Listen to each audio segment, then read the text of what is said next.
It's time for the annual Kinda Funny membership drive. This year is half over and we've been busy. We've created a membership option that gets you all of the core content at our lowest price ever. We've moved the Kinda Funny GAMESCAST to a daily format and you've gotten more than 130 Gregways in 2024 alone. If you love what we do and haven't gotten a membership or let your membership lapse, we're asking you to support the 11-person independent small business you love, even if it's just for the month. We've even added a limited amount of pledge upgrades on Patreon that would get your into Kinda Funny Games Daily. This month, look out for free Gregways from the vault on the weekends and weekly public happy hours where we take Patreon member calls live for everyone as previews of what a membership gets you each and every month. We couldn't do this without you, so thank you for your support. Today's stories include PlayStation wants to release more hits, Max Payne remakes are in full production, and all good things come to an end. We'll have all this and more because this is Kinda Funny Games Daily.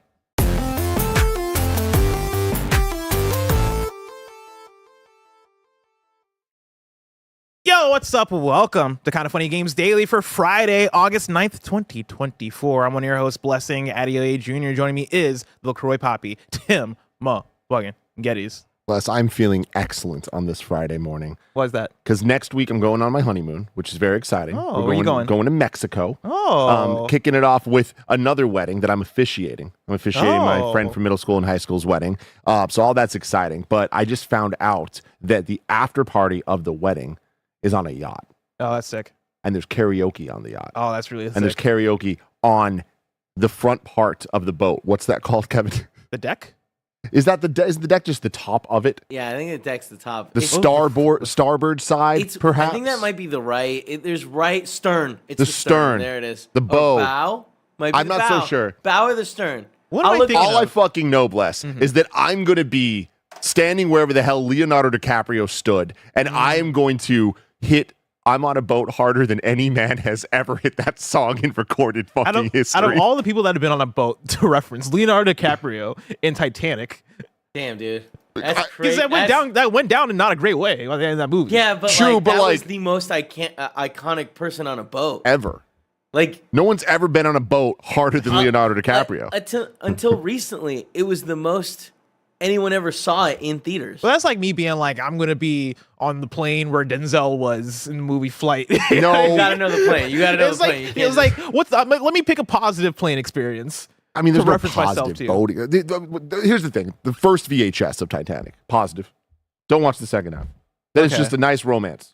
Everyone's That's happy. fair. You're just They're drawing. there cuddling, naked people, Yeah. posing on the boat. Painting them. I just bless. I can't wait. Of course, I'm going to record it. Don't worry, everybody. There will be recorded footage of Nobody this. asked. I can't wait to see Nobody this. asked. Yeah. This is awesome. Yeah, I'm doing it. If anybody has any suggestions on how I can up my performance, because this is not just karaoke, this will be a performance, please let me know.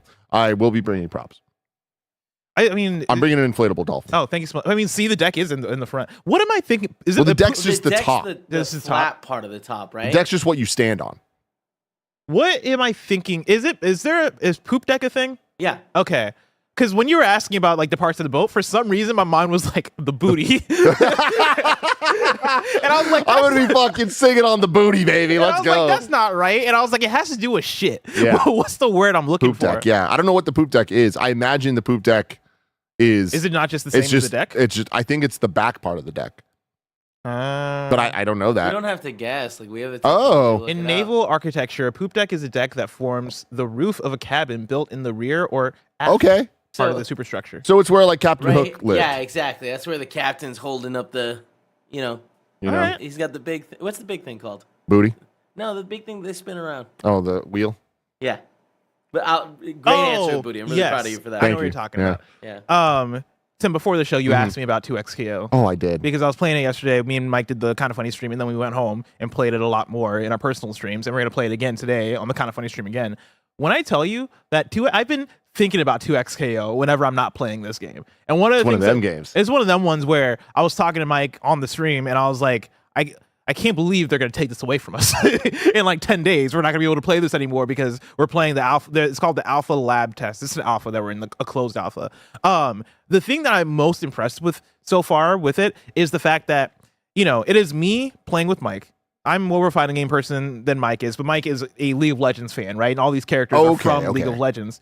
And so we're playing the game, and the game has this thing called fuses, where after you pick your characters, you pick a fuse, and it's essentially an upgrade that you get as a team. And so one of the ones that they have is like, you can call out 2 ultimates or 2 supers in one sequence, kind of like in Marvel versus Capcom, where you can do like multiple back-to-back. That's a fuse. Or you can choose one where when you're under 40 damage, your team gets a damage boost, right? Or under 40 health, your team gets a damage boost. One of the ones that they recommend for this game is called Pulse. And that is basically an auto combo system. So it's a way for newbies to jump in the game. And this is the way that I recommend anybody, if you're just jumping in for the first time, play with Pulse, because guess what? You tap square, or you're doing a combo. You tap circle, or you're doing a combo into a super, right? It's a very easy way to play the game. And it's the way to play the game for just anybody to come in. So when me and Mike first started playing in our first stream yesterday on the Kind of Funny stream, I was like, oh, we'll play with Pulse, because, I don't want to like have it be a thing of, Mike's figuring out the buttons and all this shit, right? And like, I want an easy win. Last night, I looked at Mike. I didn't look at him because we were, on Discord. But I looked at Mike, and I was like, Mike, it's time. Let's get off Pulse. Let's try out some of these other fuses to see like how we do. I'll like tell you a few of the combos. If you press square, triangle, circle, R1, that'll be a combo. And I'll give you some basic stuff. When I tell you that Mike was playing this game on a level where I'm like, I love him. Like, he was incredible. Amazing. That is like awesome. Our teamwork, our synergy was incredible. So teamwork. So it's a 2v2 fighter. 2v2 fighter. But you can actually play like on the same team. Yeah.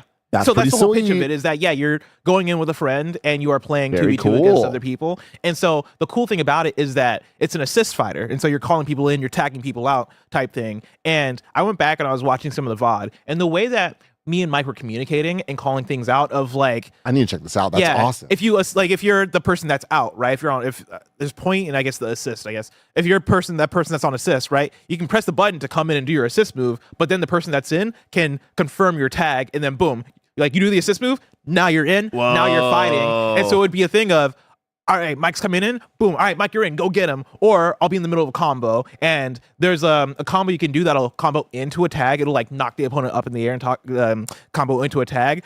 And when I'm mid combo, I'm like, all right, Mike, you're coming in, boom, boom, boom, knock him in the air. So Mike comes in, continues the combo, knocks him down. It was a fucking fantastic time. I am so in love with this game so far. So what's up with the game? So you're saying you get to play it for 10 more days? Yeah. And then is there any release date for it yet, or is this just? I think we're looking at 2025 for it. I would be very surprised if it came out this year, just because like they've not hinted toward this year at all. I think they might have said 2025, but you can correct me if I'm wrong. But yeah, I think we'll have to wait for this one. Without getting too into the weeds here, what are the controls? Like, what are the buttons of this? Like, how many? Yeah. Is it like a light, heavy punch, So light, heavy kick type situation? Squares light, triangles medium, circles heavy, X is your tag, and then the specials are on L1 and R1. So it's a bit more simplified. Okay, it's cool. not like quarter circles or anything. And then like your supers, the supers are the one weird thing where I think they work because they are more simplified, but it's down L1 or down R1 or down both if you want to do your level 3 super. And that's basically the control scheme. I'm excited. There's a parry, there's a dash, but you don't need to worry about that shit off the bat. Yeah. How easy is it to play this? Is it accessible to anybody, or is it a special It's thing? a closed beta, but like it's one of those things where if you know somebody that has it, I think any person that gets into the beta gets a friend code to share to somebody. So I'm sure you know somebody that has a code. So, dude, I'm so happy that you seem glowing about this. And like, of course, you fighting game Poppy. Yeah. Very exciting times. I am glowing because it was wonderful watching Snowbike Mike just rise up in skill. Like, he was comboing into supers. And I was like, I didn't know you could do this, Mike. Like, how the fuck did you manage this? This is like some advanced awesome, shit dude. that you're doing. I love how Mike just every once in a while is just like amazing at games. Yeah. No, like, I was very surprised. All right. Good for him. All right, Tim. Mm-hmm. Enough about all that. Enough about that. Let's get into today's news, because this is Kind of Funny Games Daily. Each and every weekday, we run you through the nerdy news you need to know about, live on YouTube, Twitch, and on podcast services around the globe. If you love what we do, support us with the Kind of Funny membership on Patreon or on YouTube to get all of our shows ad-free, watch us record them live, and get a daily exclusive show. For a chance to be a part of the show, submit your thoughts and opinions as YouTube Super Chats as we go. Housekeeping for you, remember, we're an 11-person business all about live talk shows. So today, after Kind of Funny Games Daily, you're going to get GAMESCAST, and it's a Star Wars video game draft. You're going to want to tune into that one with me, Tim, and Andy. And then after that, it's a Kind of Funny happy hour. That's usually our Patreon exclusive show for $25 members and up. But because we're doing the drive this month, it's going to be free for everyone to watch. You still Give a little demo, a little tease little of what people could tease. be getting every single month with the entire crew. These are just small little versions of it, but normally it's like as many of us as we can fit on this desk. And usually for this one that's available for everybody to call in, you still have to be $25. Yes. Sick. Yeah. And so $25 members, you can still call in. We'll have the conversations, but anybody can watch this time. And then the stream after that is going to be more of that 2XKO. And then later tonight, Tim is doing Tim things. And of course, everybody, that means D23 is happening. Starts tonight, the Disney Entertainment panel, which will cover Marvel Studios, Star Wars. I'm sure it'll also cover like the Mufasa movie and like things Animal like Planet. that. I don't know about Animal Planet. No? No, that's not They don't get Disney. exciting announcements? National Geographic. That's Disney. Wait, is Animal Planet not Disney? No, Animal Planet is You're right, I am thinking of National Discovery? Geographic. Wait, is Animal Planet still around? That's also a very good question. Yeah, a lot of questions being asked. It's- I don't know. Is there gonna really be a Atlantis movie? Is that real? I have not heard about this. Okay. I don't know. Are you just saying stuff? No, I saw a TikTok yesterday of someone like watching like a leaked footage thing. I mean, could have been fake, Yeah. but like I was like, well, I can be behind this. Interesting. ESPN. Interesting. Yes, ESPN. You excited for any of that ESPN No, I news? doubt it. This is specifically the like entertainment panel. There's a whole bunch of panels. You're telling me that happening ESPN less. isn't entertaining? I mean it is, but I think it gets its own panel. I'll say it isn't. Actually, I don't know if dare it you. does. Actually, you know what? Tonight I'm going to be live reacting, and it's going to be very similar to my Comic-Con reaction, where there's not actually a stream that I'm reacting to, so I'm just going to be reacting to a bunch of tweets. I don't know what to expect. I don't think it's going to be the biggest announcements ever. I think it'll be more on the TV show side, but that means we're probably going to get some Daredevil Born Again. I think we'll get a trailer for that, which is exciting. That's cool. More Agatha All Along. We'll probably see some Ironheart. Maybe some of the surprises. Maybe Sister Act 3 will finally return. But Did that come ever hang come out out? with us tonight. What's up? Did Sister Act 3 ever come out? No. Is it still coming out? We haven't heard about it since that fateful day. That's crazy. But we're Yeah. scared.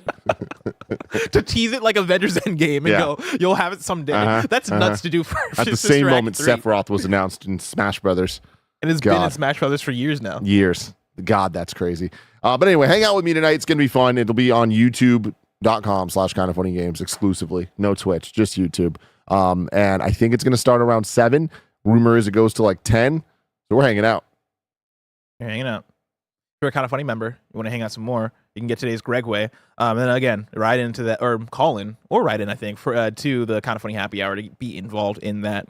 Thank you to our Patreon producers, Carl Jacobs and Delaney Twining. Today, we're brought to you by Monster Hunter Now and BetterHelp, but we'll tell you about that later. For now, let's begin with what is, and forever will be, the Roper Report. It's time for some news. We have 6 stories today. A baker's dozen. That's a good one right there. That was good. That's a good that one was right a there. solid Baker's dozen. Who was that, Kevin? Sorry, this thing automatically mutes my mic after it happens. So give me 2 seconds. I'm gonna open up the doc. He's opening it up. I'm going to guess this guy's name is Paul. Paul? Paul Giamatti. What? Yeah, he's a big fan. He's a big fan. Looks like it's Mike Deadbrain. Mike Oh. Deadbrain. I think Mike Deadbrain was yesterday's as well. So it's a twofer. I'm going to assume he gave us twice the money. Or one of those isn't Mike Deadbrain. Well, it's just like I don't know how he's doing this. Where there's a log where like a couple people have done it, and then if I go into the file, that's the file name. So I assume that's they match. What if it's Paul? Shout out to Paul. Shout out to Paul. Giamatti. Story number 1. PlayStation Studios is aiming to continuously release hit titles, says Sony. I'm pulling from Zarmena Khan yeah. at PlayStation Lifestyle. The super chat question I'm going to throw out to you guys is, would you trade the prestige titles for more consistent releases? And why? Excellent question. Let me know in your super chats. No. Sony Group has said that PlayStation Studios are aiming to consistently and continuously release hit games.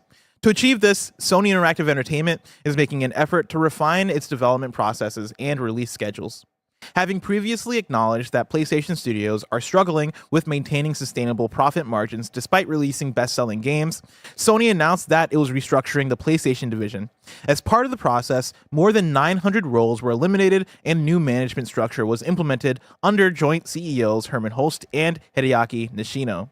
announcing its first quarter financial results for FY 2024 earlier this week, Sony told investors in an earnings call that the studio business group is strengthening its development schedule management and optimizing development projects in order to consistently and continuously release hit titles.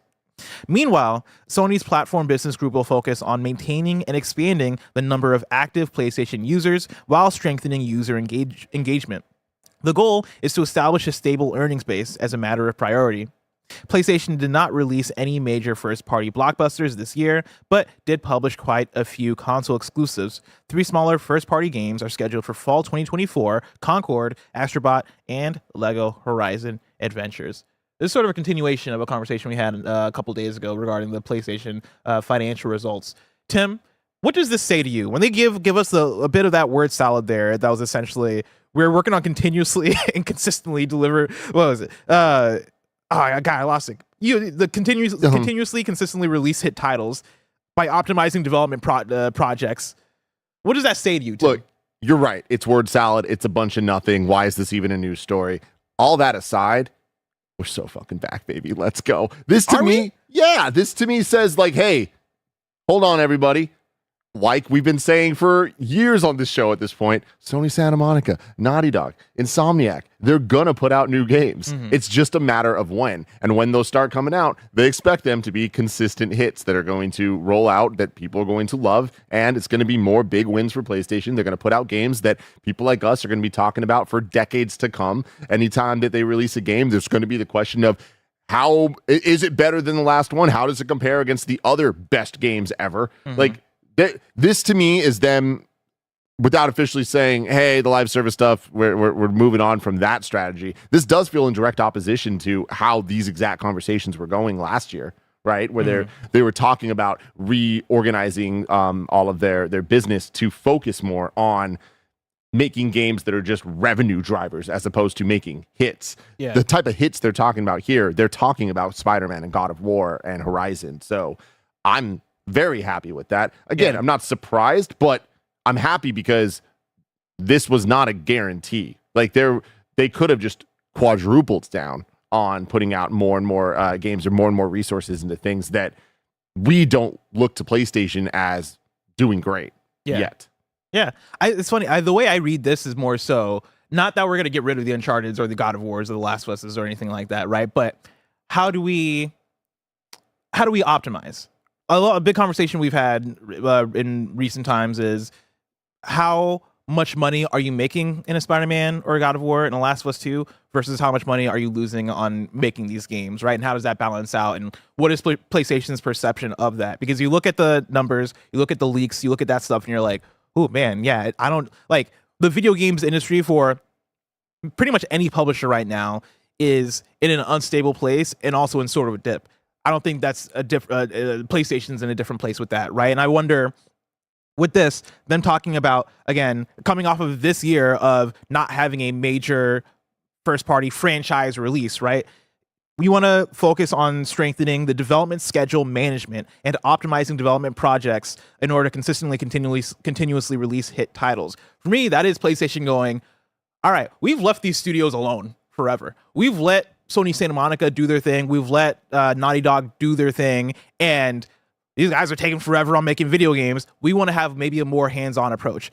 Again, I don't know what that means for them as far as I don't see PlayStation stepping into Sony Santa Monica and going, hey, you don't have 5 years anymore. Like you have 3 years. I don't think you do that because I think that's going to lead to worse games. But I do wonder if you can go to certain studios and go, hey, we're looking at you to not make a God of War or a Last of Us, right? And I'm not talking about Sony Santa Monica or Naughty Dog. I'm talking about, I don't know, maybe even a Bend, right? Or a Blue Point, or a Team Asobi, or maybe an Insomniac, right? To go, hey, we need more consistent releases between the God of Wars and Last of Us and stuff. And so while you're working on maybe a AAA project, maybe either shorten it to a 10 to 15 hour experience, or maybe make something smaller in between. That's the way I kind of read that. Yeah, it's interesting, though, because I feel like they're already doing that. We have Concord, we have Astrobot, we have LEGO Horizon Adventures all coming this year. And like, if those don't count as smaller titles to what you're saying, then what would?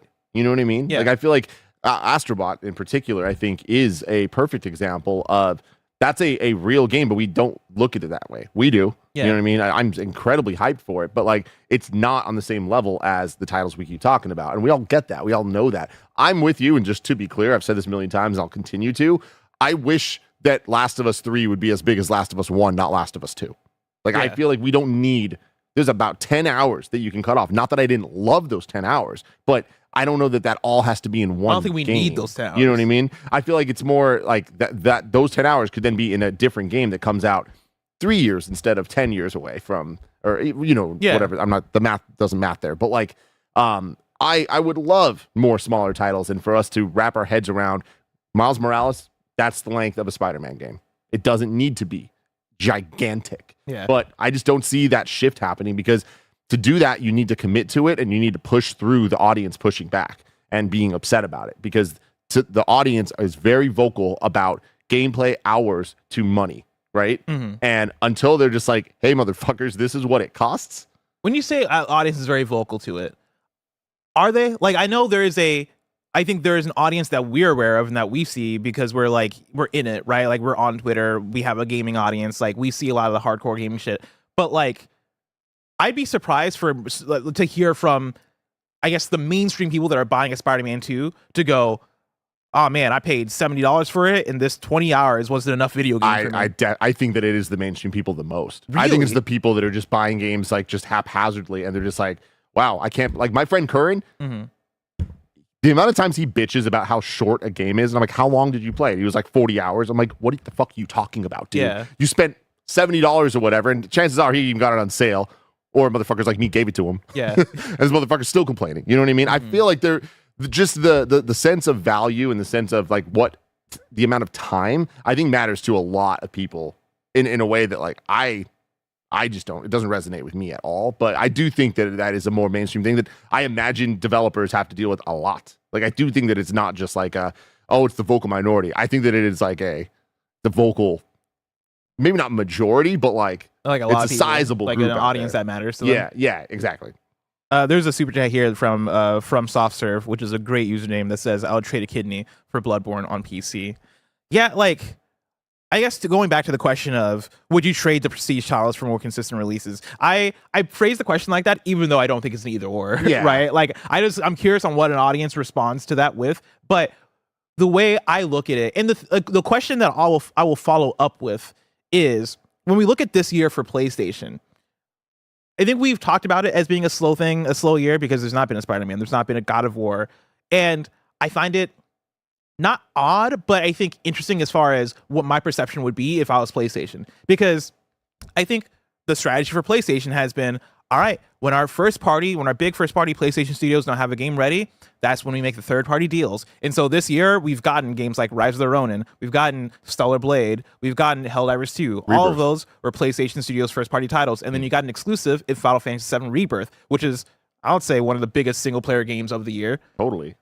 And we still have a fall of games, whether it be Astrobot. I think Concord and Lego at Horizon, sure. Even if you remove those, because I don't think people are as excited for those. And Astrobot fall, followed by like whatever third party Assassin's Creed, whatever, like the third party games that may not be exclusive, but you get what I mean? Like there's been an amount of first party things. Dude, for sure. And there's a couple things there. First off, I don't agree that this is a slow year. Yeah. I feel like every year we're like, oh man, this is slow unless there's like the biggest things ever. But I just think we're at a point now that I don't think we're ever going to get a slow year again. Like unless something goes horribly, horribly wrong, which good Lord, it could. But I mean like the amount of games coming out right now from indie all the way up, it's like, I don't know how a year with a game kicking off the year with Final Fantasy VII Rebirth, how that could be like a slow year without big games, you know? If you're talking about PlayStation specific, sure, we don't have the Spider-Mans and all that, but I think that there is enough stuff that we don't need them. But to your point about Lego Horizon not being like the biggest thing, I think that it could be. I don't know that it will be, but I think if we're PlayStation looking at this, this game definitely is not going to cost as much money as a Spider-Man. Oh, for sure, yeah. It could make money. It could make new audiences. It could turn Horizon into a way more valuable IP, which we've talked about a million times. That is clearly their goal. That's clearly what they're trying to push. I feel like to PlayStation, Lego Horizon Adventures could be as big a deal as one of their giant prestige titles that we're talking about, because what their results from it are going to be, what matters to them, I think you can get from that. Yeah. I I want to bring in one more super chat from CJ Splitson, who says Astrobot is greater than Spider-Man 2. Let's treat it as such. What do you have to say to that, Tim? I mean, we haven't played the full game yet. I hope that it's as good as Spider-Man 2. I expect that it will be, and that's why I like PlayStation. They make great games that I enjoy a lot. You know what I mean? Yeah. I mean, I think in terms, because it's that weird thing where we do business talk and then we do creative talk, right? Or like how much we love things, right? I think on a business level, I don't think Astrobot is going to sell nearly as much from as a Spider-Man 2, especially on the revenue side, because it just costs less, right? Like you're gonna have to sell double of what Spider-Man 2 did probably to like make up for a lot of that. But in terms of excitement, I might be more excited for Astrobot right now than I was for Spider-Man 2 leading up to Spider-Man 2. And I was excited for Spider-Man 2. That's not throwing shade at Spider-Man 2. It's just the fact that like a 3D platformer like Astrobot that looks the way it does and it looks as quality as it does, we get that few and far between, right? Yeah. I played Spider-Man 1 and I played Spider-Man Miles Morales. Astrobot, I feel like I've only gotten in like the small chunk of Astro's Playroom and in Astrobot Rescue Mission in VR. I've been waiting for Astrobot, the video game. I've been waiting for this console release for Astrobot, and so like, yeah, I'm super excited for this game. So I feel you there, CJ Splitson. But yeah, I'm incredibly excited. I can't believe we're so close to Astro, man. We're less than a month away, I think. Yeah. Oh yeah. Do you know we're weeks away from Concord? And Star Wars Outlaws.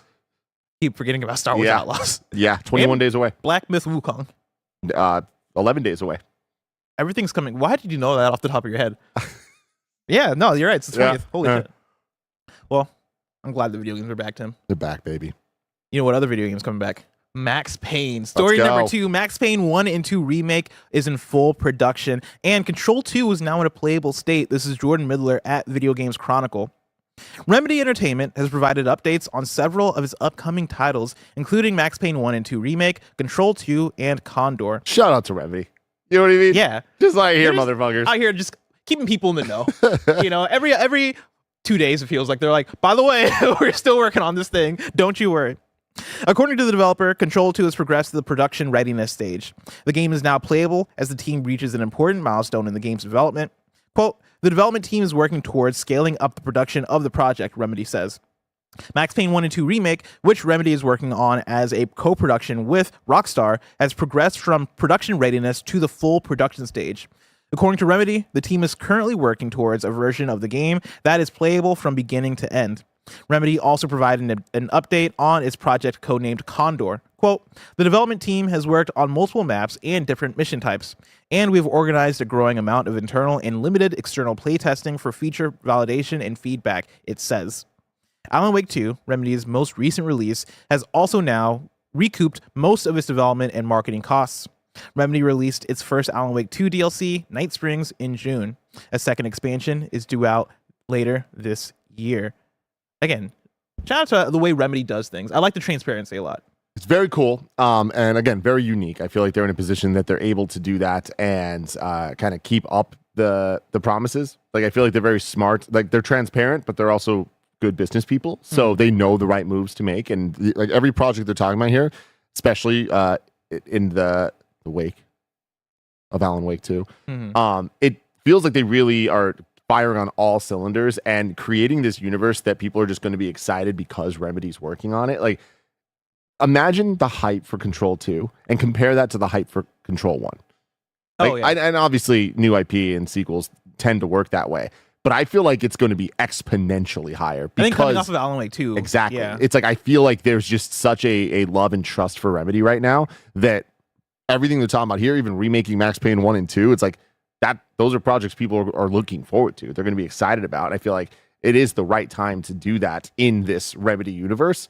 Shout out to them. Yeah. Very impressive stuff. To double down on even that point, I know Quantum Break is a weird one because I think they're owned by Xbox, kindafunny.com/you're-wrong, so I don't think they would make a Quantum Break 2, at least right now as things are. But if things worked out where Remedy had full control of Quantum Break in a way where they can do whatever they want with the franchise, I think right now, if you announce the Quantum Break 2, there would be a different level of excitement than, if there wasn't an Alan Wake or a Control, right? Like, if you just came out, made a Quantum Break 2 after the first game, you'd be like, all right, cool, another Quantum Break. If you did it right now, that comes with a, Remedy. Oh shit. Yeah, like, I played Alan Wake, I played Control. For me personally, I didn't play the first Quantum Break, but like, I'd be excited to because I'm invested That's in cool. that universe. Yeah. And yeah, Remedy, I think they're building something They've here. earned that. I'm also still like, fascinated by what's going on with Condor, right? Like, the development team has worked on multiple maps and different mission types. That's one of those ones where, to your point of them being good business people, I do like that they're of a size and capability to be able to kind of like invest in different types of projects. So like, they have Alan Wake 2 DLC they're working on. They have Control 2. They have the Max Payne 1 and 2 remakes. And then it's like, all right, let's work on Condor to see what this can be for us. Because if that is able to come out and hit, boom, guess what? You have a lot more money to work with to make more Alan Wakes, to make the other games. If it comes out and it doesn't hit, I don't automatically start to go, shit, is Remedy going to shut down? Because they have these other things that they're working on at the same time. That's hopefully making them enough money to operate like that. And so, yeah, it's truly incredible stuff. And I think the fact that there is a face to it as well, like having Sam Lake be kind of the spokesperson and literal face of so many of the projects. But to even have him be such a prominent figure in the industry as a figurehead of this company is just, I think it's important to kind of like even build more of the like legacy of what Remedy already is, but what it's going to continue to be. Like, it's very rare that we see teams and figures pop up like this, that we talk about the way that we do Miyamoto or a Kojima or things like that. He's up there now. Oh yeah. And I think that that's a testament to the good business decisions, the quality of the video games, and also the transparency and willingness to do things a little bit differently than a lot of other similar sized even developers and publishers out there. I see people in chat trying to correct me that it's Concord, not Condor. I don't know if you're joking, but this is the code-named Condor from Remedy, not the Concord that's being made by PlayStation. Did you play Max Payne? Do you have an affinity for Max Payne? No. I have a nostalgia for it. I wouldn't say an affinity. I rented it from Blockbuster a handful of times. It's one of those games that, like, did I beat it? I'm not sure. Did me and my friend trade the controller back and forth a couple missions? And I think that might have been the case. You know what I mean? Like, I definitely have never played it all the way through. But that was a moment. I mean, the slow-mo, the bullet time, like, there was something so fun about that. And that scrunched up face. I'm definitely like in the exact same place as you, where Max Payne was one that I forget if I either rented it or I bought it in the $5 bin at GameStop. It was one of those. And I don't know if I beat it. It's like I played it, and even at the time I was like, it's fine. But it's cool. It's fine, but it's cool. Cool, yeah. It has a lot of cool things about it. Are you excited about the idea of a Max Payne 1+2 remake? Yeah. Are you paying attention to this at all? Or like not paying attention, but are you, when they announced when they released the trailer, are you locked into it as soon as you see that logo? Yes. Okay. That's the thing. I think the best way to put my excitement for this is the moment I wake up and I see the trailer drop, I'm going to watch that trailer. I'm not going to wait to get into work. I'm not going to whatever. I'm going to look at the trailer. Yeah. Like, there is an inherent interest in what they're doing here. To your point of the scrunch face, right? Like seeing Max Payne 1 with an actual animated face, that's going to go a long way. It's going to go a long way. And that's going to be Sam Lake. Just a young Sam Lake. Pretty neat. Pretty neat, everybody. We're going to get into story number 3, but before we do, I want to tell you about patreon.com/kindafunny and youtube.com/kindafunnygames, where you can go and get the show ad-free. And speaking of ads, let us tell you about our sponsors. This episode is brought to you by Monster Hunter Now. There's never been a better time to jump in and play Monster Hunter Now. The game allows you to embark on a global quest in the real world to track down and hunt monsters from the Monster Hunter universe with your friends. For a limited time, earn a powerful Mr. Beast sword and shield, the perfect starter weapon for new hunters via the Mr. Beast quest line. Check this out. Late for work. Then Monster Hunter Now. Boring date. Then Monster Hunters Now. Then now. Then now. Then now. Then Not now! Then now.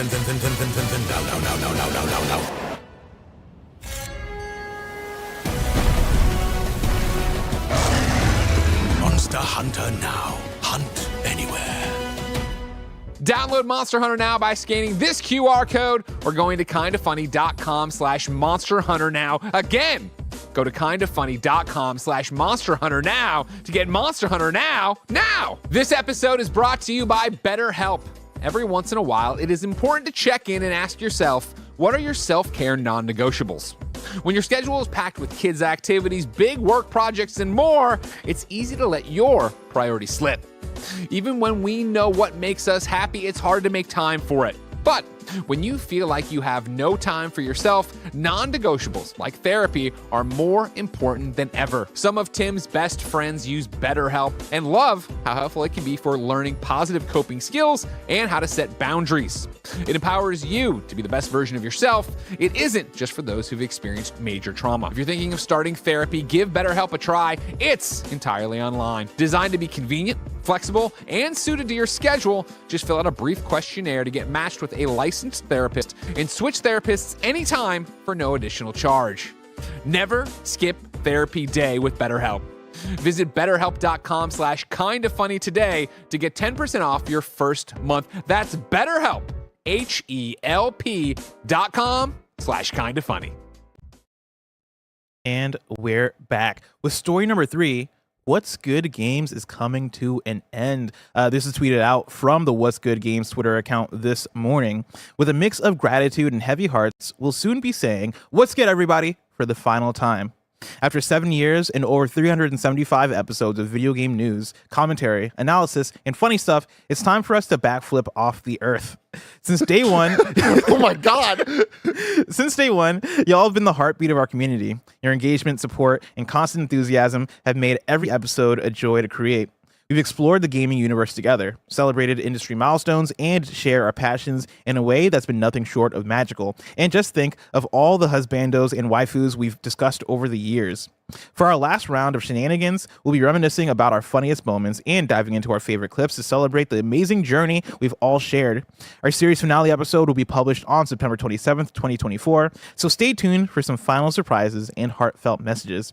We'll have more details to share during our regularly scheduled episodes over the coming weeks, but for now, keep your controllers close and your spirits high. Thank you for being a part of our podcast family. Whether you're a subscriber, a listener, a viewer, a guest, a collaborator, a 5-star reviewer, or maybe you just came for the silly streams.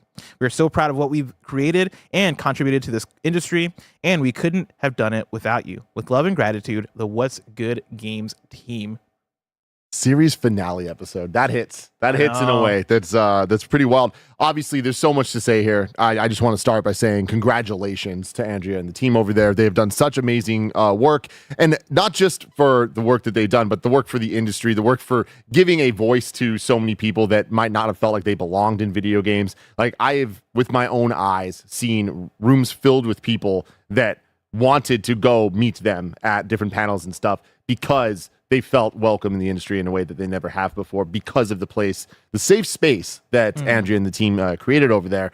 And beyond that, like, because I feel like that is just one part that I do feel we need to talk about, but amazing quality content coming from them, pushing forward with, like, even just looking at the set that Andrea has used forever, like what they've created over there. They were trying to be something, and they achieved that. Like, in an industry that has so many ups and so many downs, like this, they went a long time. You know what I mean? And I feel like they had to shift. There was a pandemic. We know how hard that was to navigate.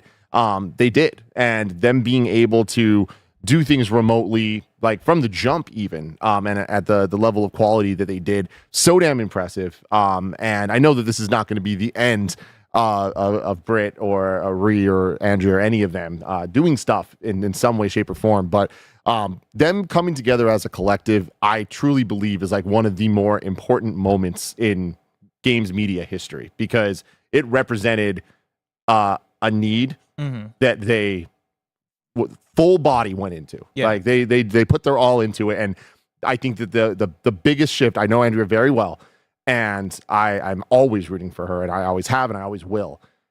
The moment that she made What's Good Games, she became something bigger than just herself.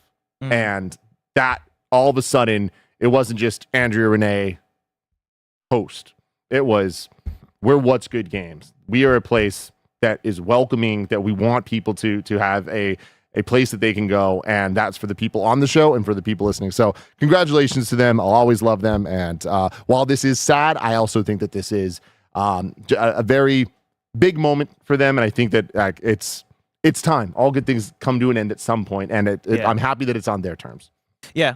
This is one I think is it's sad that it's ending, but I'm very happy that it happened, right? The fact that I think you nailed every single point there as far as what they represented in the industry. And for me, I think they also, represent an era of games media and games content that I feel has, in a lot of instances, has kind of come to an end and kind of sunsetted, right? Like, dude, I think, want to say it was 2017 or 2016. It must have been 2017 that What's Good launched.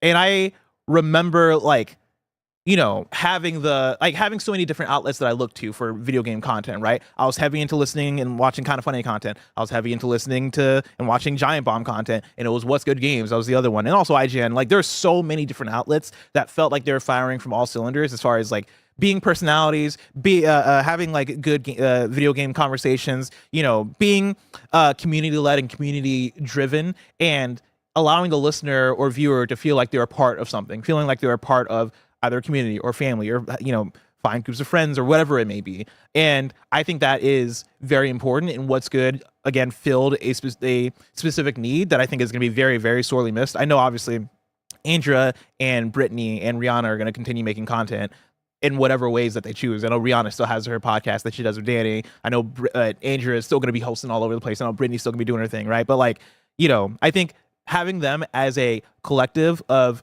women that were, very forward as far as, hey, we are making the kind of content that we want to see. We are trying to represent a void that our industry fails to, fill, right? As far as like there being more diverse voices, there being more women voices, us being able to talk about waifus and husbandos in a way that like feels genuine and authentic to who we are as like women gamers, right? I feel like that was very important. And that was kind of the difference of, like I mentioned, like I'm somebody who in 2017 when they launched immediately was a What's Good Games fan, but that meant something different to me than it meant to my friend Rihanna, who was also a What's Good Games fan. And like Rihanna, one of my best friends, we lived in Seattle, hung out all the time, right? And like watched and listened to the same content. Her connection to What's Good and my connection to What's Good was just inherently different because What's Good spoke to her in such a special and genuine way because of what they represented. And it went to the point of, I remember when you hit me up to hire me, right? Kind of funny.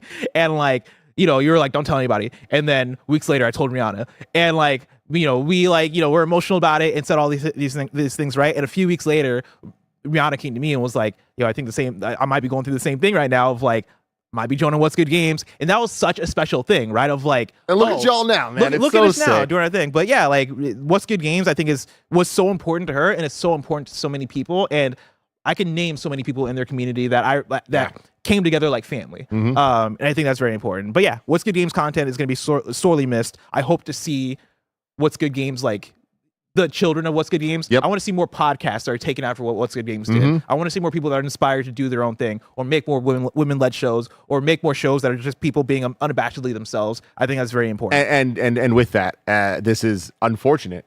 This is just a reality. It is not going to be an opportunity given to people. They had to make this, and they had to do it, and they had to do it week after week after week, even when it was incredibly hard, even when both Britt and Andrea and Ree had kids. Like there's so many different aspects that they need to deal with. But if you're out there and you're like, I wanted to be part of this, you could do it too. Just do it and believe in it, and get people to believe in it too. It is about the team. Having the team together is the only way for this to work. And that's how they were able to make it work for as long as they did. And just all I'm saying is the opportunities aren't just going to come. More people need to make them the way that Andrea and them did. 1000%. And the final thing I'll say as well, this is something that Greg harps on a lot, but like support the crews you love, right? Support the content that you love. Video games media right now, very tough, right? Like What's Good, them, doing their finale weeks and weeks after Game Informer, has shut down, and we're seeing layoffs left and right as far as like, video game media outlets. This is content that's important. This is content that's worthwhile. And this is content that like, I know a lot of you if you're listening to the show, that means you love that kind of content. You got to support the people that are making this content, because like it is tough, and it is especially tough to do when you're not making enough money to do it, because that means you have to sacrifice. I got to make a lot of sacrifices. And when you have a family, when you have ambitions beyond just doing this, when you have a home that you want to pay for, or whatever expenses that you have that are just life expenses, it makes it really tough to go, I'm going to make time to talk about video games and make content about video games, right? And so make sure you're supporting the people that you're a fan of, because if you're not, like they're not long for this world. Yep. And Not to be depressing, but you're right though. Yeah. I do want to give obviously a shout out to Steimer and to Let's Rate Korea as well. To former members, but always members in our hearts. 1,000%. Story number 4. Anthem taught Bioware it should focus on what it's good at. Dragon Age the Veilguard director says. This is Chris Scullion at Video Games Chronicle. Anthem taught Bioware that it should play to its strengths, according to Dragon Age the Veilguard's creative director. In a new interview with Edge magazine via 80 Level, John Epler explained that while he was happy with many aspects of Anthem, he feels that making an online multiplayer game wasn't playing to BioWare's strengths. Quote, "We're a studio that has always been built around digging deep on storytelling and role-playing," Epler explained. I'm proud of a lot of things on Anthem. I was on that project for a year and a half. But at the end of the day, we were building a game focused on something we were not necessarily as proficient at, end quote. I think Epler or Expler, one of these is misspelled on the article. I don't know which one. Epler said that many of the Bioware team joined because they specialized in solo adventures, and as a result, they weren't able to deliver their best with Anthem. Quote, for me and for the team, the biggest lesson was to know what you're good at and then double down on it, he said. Don't spread yourselves too thin. Don't try to do a bunch of different things you don't have the expertise to do. A lot of the people on this team came here to build a story-focused single-player RPG. Tim, do you agree? Can I get an amen? You know what I mean? Like, this is it, y'all. This is it, Rocksteady. You know? This is it, people in charge of all this shit. Yeah. Don't be doing weird shit. There's always going to be creatives that want to do something new. And that's great. Yeah. That's really great. You need to make sure that you can get it right. And when you're just trying to force a square into a circle, you got to just figure out how to make the circle fit into a circle first. Yeah. Like, you can't be doing this all wrong, especially when we're talking about the scale of a AAA video game. There's just too much at risk. And we are now seeing it. When it doesn't pay off, there's studio closures, there's layoffs, there's acquisitions, there's all of this stuff. It's like, sometimes just do the thing. Just do the fucking thing. Yeah. I think the square circle analogy nails it. Yeah. Figure out how to fit the circle into a circle first, and then we work on other things, right? Like, I think I also agree with this. There's a part of it that I'm conflicted with because I like to see creatives try new things, and I think Anthem could have worked in so many ways. Like, the idea and the concept and the feel for a lot of it is there, but I think that game just had a content problem with not being able to support itself in terms of like what the game actually came out as, right? Like, it wasn't as compelling as people needed it to be. It wasn't as good of an experience that people needed to be at the end of the day. But like, that feel of flying around, that feel of combat, that like the idea of like these mech suits and how they looked and how they operated, like a lot of cool stuff there. But I think the thing that really encapsulates this is that final part of the quote where he says, a lot of people on this team came here to build a story-focused single-player RPG. Then why are you making Anthem? And that's the thing is, like, I totally agree with you about the creativity and like those things. Put all those in a story-based single-player RPG. That's what they do. Like, why? It just feels, that to me is the square in the circle. Like, get creative with the gameplay and with the story and with the things that you're fucking known for. Yeah. You know what I mean? It's trying to force in, let's just call it what it is, revenue models into these things that ruin it. And we've seen this time after fucking time. And, you know, it's funny to be this heated about Anthem at this point, but I do feel like Anthem is one of the chief examples that we are now still seeing games do this shit. And that's just because games take so long to make that, like, Suicide Squad should not have went down the way that it did. When did Suicide Squad, when did we know they were making that game? Like, when did they start? Because they announced it in the Dome. They must have started, they announced it in the Dome, but it was rumored before then. And I'm pretty sure by the time Anthem came out, they would have known. I feel like if you're working on Suicide Squad and you look to the right and you see Anthem, you start to have second thoughts. Unless you're just thinking about the dollar signs. And that's what it is, right? And like, you got to think about the dollar signs. Like, of course, you got to. You freaking have to. But you need, I think that at the end of the day, some money is more valuable than no money. I say that all the freaking time. Yeah. And I feel like these people need to get that. When you're chasing the billions and it doesn't hit and you spent hundreds of millions of dollars on something and it does not work, you've now lost everything. Yeah. Whereas, like, if you just were chasing a modest couple $100 million, you know what I mean? A modest 15 million copies sold. Yeah, you know what I mean? No, but real talk, like, if you design a game that you know, hey, we need to sell 5 million copies. You better be able to sell fucking 5 million copies, or else don't make that game. Yeah. Story number 5. Doom and Doom 2 are getting new enhanced versions with a brand new episode and more. This is Taylor Lyles at IGN. QuakeCon 2024 officially starts today, and ahead of the convention, which typically features major news and announcements from various ZeniMax Media IPs, a new listing confirmed that remasters of the first 2 Doom games are among the announcements coming out of the event. In a new Steam listing spotted by Wario64, Doom plus Doom 2 is a new compilation that will provide definitive, newly enhanced versions of the first 2 Doom games. This includes both games running on the KEX engine, a proprietary game engine that was also used in several re-releases of other classic shooters, including Doom 64, Quake, and Quake 2, coming out 2020, 2021, and 2023 respectively. Some new enhancements coming to Doom plus Doom 2 include online, cross-platform deathmatch, and co-op support for up to 16 players.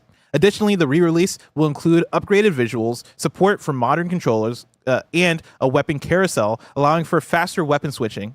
A new deathmatch map pack consisting of 25 new maps will also be included. The listing notes that those who purchase the compilation will not only receive both games, but also additional content. Most notably, Legacy of Rust, a brand new episode for Doom 2, was co-developed by id Software, Night Dive Studios, and Machine Games. Other enhancements include online cross-platform deathmatch for 16 players, newly updated soundtrack, and a multi-threaded rendering support for up to 4K resolution. While unconfirmed, it appears that console owners who already own Doom or Doom 2 will get the upgrade for free. It's currently available for purchase on Xbox Series X/S for $9.99, though it has been pulled from the Steam store.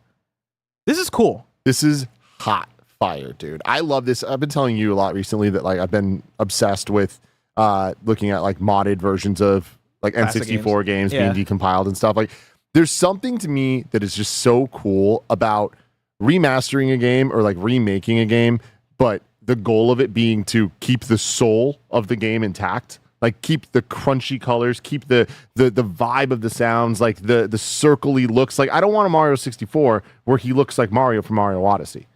You get what I'm saying? Yes, I feel you. I want the Mario 64 look to just be enhanced, and like, I'm not even just saying higher resolution. Like you can do things to it, but you're still keeping the style of it. I feel like the Shadow of the Colossus remake might be a good, even though that's more than an upres, or that's more than, yes, like it maintains that art style 100%. Whereas like you look at the Crash Bandicoot Insane trilogy, and while I love that game, it changed the vibe. It changed the tone of the shadows and things, which like makes it just feel different. This is amazing. Like being able to just add quality of life improvements to these classic games, up the frames per second to 124K. Like, come on, that just looks so awesome. And like, yeah, this to me is like the way you adequately preserve games going forward. Yeah, Kendall Holt in chat mentioned Star Ocean Second Story R, which I think is another good example of like, hey, let's modernize this, but maintain that art style. Let's maintain what made that what gave it its charm, right? And translate that to what 2024 is. What other games would you want to see this for specifically? Because like, what comes to mind is like, I know different because 3D, but like Perfect Dark, I'd like to see like a let's bring it up. Let's add new levels. Let's like up-res it. Like let's give it all the sparkles it can have. I feel like they already did that. Did they? Yeah, because like I feel like they might have, and I might have missed the it. HD release of Perfect Dark that's on Xbox currently for Rare Replay. No, I think that there was one after that.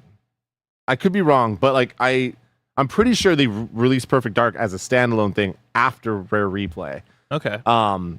You're wrong me if I'm wrong about this, but they essentially did that. They like made it widescreen. They like added all the bells and whistles because Perfect Dark ran, I don't even know what, like 15 frames per second or something on the N64. Yeah.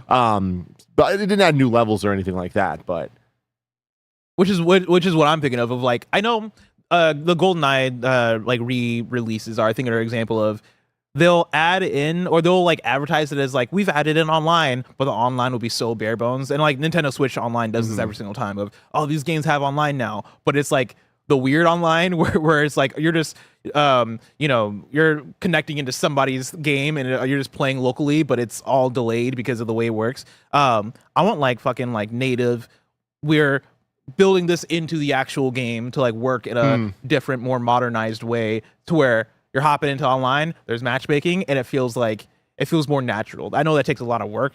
That might not be worth it for how many people might be playing a Perfect Dark or GoldenEye online. But I like to see them doing this kind of stuff for Doom 1 and 2 because like it looks really cool. It looks rad, man. So freaking cool. I feel like the Star Wars games recently did this too. The PC ones that there's just like something about these PC games being able to be up-res and it's the same art style. It's the same game. It just looks sharp as hell. I love that. And like I think they need to do that for games big and small. But Tim, if I wanted something tiny, so small, say the tiniest news I need to know about, where would I go? You go to our last story, the Wii News channel, where we cover all the small news items that you need to know about it. Story number 6. Star Wars Dark Forces did it. Thank you, go. Jossie G. That's what I was talking about. Wii News from VGC, the special edition DualSense controller celebrating Astrobot is now available for pre-order, but it's selling out fast. Every single time I see the link for it, I click it, not available. People are just buying this thing left and right. You know what is available? That Concord controller. All right. it is a cool looking controller, but I just want an Astrobot. Is that too much to ask? But would you actually buy it? Honestly, I was about to. Yeah. Like, I wasn't planning to. I just saw it was selling fast. And I was like, fuck, I gotta buy one. I gotta buy it. I gotta buy one. It's gonna be rare. So now if I see the link and it's active, I will buy one. Okay. Which is kind of fucked up that my brain works that way. It is. And I feel like that's just how the internet works. Yeah. Where I think everybody's gonna see that this thing is selling out and go, fuck, I need to get it. I need it. Not me. No? I'm not buying it. Because you hate Astrobot's looks. No. I actually think this controller's fine. Yeah. But I just don't need... Once you go edge, you don't go back, baby. With the DualSense. I get it. Yeah. I get it. I'd be edging, man. The next one for Wii News, good guy Sonic the Hedgehog is here. Sonic the Hedgehog, the Twitter account, tweeted out, "We're excited to share Sonic Cross Shadow Generations with you this October and see a new generation shares this game as much as we do. On October 9th, the original Sonic Generations will be... is it October or September? No, that's October. Just September. 9. September. Yeah. God. On September 9th, the original Sonic Generations will be removed as a standalone title, but we've heard your feedback and want to help preserve the game. Therefore, Sonic Generations will still be available via bundles of other iconic Sonic titles on Steam and Xbox. Existing owners of the title will still be able to download and play it as well. Lastly, we're happy to confirm that mods on the Steam version will not be affected." Good guy Sonic. Yeah, this seems like the best way to handle this type of situation. It's always weird when a new game comes out and it's like, wait, so you're asking me to spend $50 on a game that's been on sale for $4? Yeah. You know? But... And it is I get that it is weird to have Sonic Generations and Sonic Cross Shadow Generations on the store, right? Like I would want to clean that up somehow. But yeah, I do. There's the preservation side of things where I understand people that are like, but no, we want the original, because I'm like that. I'm anal about that shit, right? Yeah. Like, but you should be able to access it. So to be able to find some way for people to get that stuff and maintain the mods and stuff, important and good on them. And that's it for Wii News. Before we get out of here, let's take a look into the super chats. Marcel LaForge says, "Love and appreciate y'all." Thank you. Thank you, Marcel. Appreciate you too. Calvin says, "The iconic Titanic moment was originally from James Cameron's Spider-Man script. Have a good weekend." I need to know how that works. It was Spider-Man as Spider-Man and Mary Jane. And he was like lifting her up like on the edge of the ship, being like, "I love you, Mary Jane." And then like Gwen Stacy walks by and he's like, "Whoa," and then drops her on accident. And then have you seen Titanic? No. Or Spider-Man? Gwen Stacy's in the third one. I think that's it for super chats, actually. Yeah, I mean, Jeff the Maverick also writes in and says, "What's good games is ending. It's a sad day," and it is a sad day indeed. And that is it. That's it. We nailed it. We killed it. You're wrong. Of course, you can write in kindoffunny.com/you're wrong to let us know what we got wrong as we got it wrong, so we can correct it for those watching later on YouTube and listening later on podcast services around the globe. We have one. What does this person say? You have to read it. Okay. They say this is Tree Roy, who says, "Listening to you discuss parts of a ship is like hearing your mom say you were playing as Zelda on your PlayStation to save the princess on Planet Halo." That's good. It is good. I like that. Why you like boats that much, man? Yeah, why do you know all the parts of a boat? I don't trust people that know boats too well. Like, I feel like normal people, they've heard of the poop deck. That's it. They've heard of the deck in general. The deck in general, the captain's quarters. Mm-hmm. The rudder. Yeah, the propeller. Oh, boats don't have propellers. The one we looked at earlier did. No way. Titanic did. Propellers? Have you seen Titanic? They're underwater though. Remember when the guy fell, hit the propeller? I wasn't joking. I'm why- not seeing Titanic. Oh, I didn't. Wow, wait. Yeah. Yeah, no. As that- soon as you said that, I was like, oh shit, that makes That went over so my head. much I must more- have missed that. Blessing. Yeah. You need to watch Titanic. I mean, I know everything that happens. No, in Titanic. no. Leonardo DiCaprio, he's there with a woman. My Heart Will Go On plays. Yeah. He paints her at some point, like one of his French girls. Yeah. There's a big buffet. I don't know about the buffet. It's not a buffet. There's no And then the buffet. big There's no ship buffet. hits an iceberg, and then they end up on a small ship, and like he's No. reaching. He's like, this ship can't hold the two of us. You gotta watch it. It's very Bless, close. You should but, watch it. Did I not nail it? No. I wouldn't say nailed it. It was You a know what I mean? buffet That was more part of like that a didn't you happen. screwed The it. captain was like, this ship can never sink. Well, there was the unsinkable Molly Brown. She was on it. She didn't sink. Spoilers. Is that a person? was her name. The unsinkable Molly Brown. Why'd they call her that? The nurse. She couldn't sink. What does that mean? No, she was As a person, she she's couldn't sink? Adam Sandler's mom in Uncut Waterboy. Gems. Oh, Oh. interesting. All right. You learned something today, I'll everybody. add it. When I'm doing my Christopher Nolan rewatch, I'll add Titanic just for fun. Yes. Bless. Honestly, it's up there. I'd put I mean, I Titanic imagine with any so. of the Nolan movies. It's a movie that every single person talks about is the Titanic. Did it ever win an Oscar? Yeah, it won like every Oscar. God damn it, Bless. I feel like I spent 2 hours last night playing 2XKO with Mike, and now I'm turning into You're turning into Mike. Yeah. This is Did scary. you listen to Mike when did you happen to encounter when Mike was asking Cardi just a bunch of questions about England and Europe? Yeah. Holy shit. Wait, Yeah. did it win all these? Yeah. I mean, going through these, right? Best picture. Going through this. Is it really that big of a deal? Best picture, best But, like, director. what else came out in 1998? What was this competition? Kevin, look up movies that came out in 1998. I'm going to prove a point here. Because, I like, can't what could wait. it have been going up against? Hold on. I'm just going to type in 1998 movies into Google. see what the Titanic was going up against. What? You think Half Baked was going to get the best picture? You're going up against Half Baked and fucking Blade. No shade of Blade though. That is absolutely hilarious. Oh, Goodwill Hunting. Truman Show came out Air that year. Force One. All right, I take it back. As good as it gets. My God. I take it back. I was wrong. Everybody. I feel like Half Baked is better than half of those, though. You know, Barrett, you're with me. Anyway, that brings us to the end of our episode. I guarantee Bless at some point is going to watch Titanic, and it's going to be like Hamilton. You're going to become a Titanic fucking sicko. You're going to be like buying Legos to build a Titanic, and then you're not even going to buy the Titanic Lego set. You're going to build one yourself Here's just the from thing. random pieces. I don't. We've had this discussion before about me and pirates. I think this just extends to No, boats in it's general. not pirates. Well, I know it's not. I know there's no pirate. Hold on. I know there's no pirates. in Titanic. I don't know that you know that though. I want to be clear. What I'm getting to is that I just don't fuck with boats. You know, boat movies don't do. What was the movie that we talked about the other day with the Wilson? Like, Castaway. Oh, Castaway? There's no boats there. how do That's you the end problem. up? How do you end up in the sea? Oh man. I've not seen Castaway either. How the fuck? If there's no boat, how do you end up there? Is there a plane It's crash? a plane crash, yeah. Oh, okay.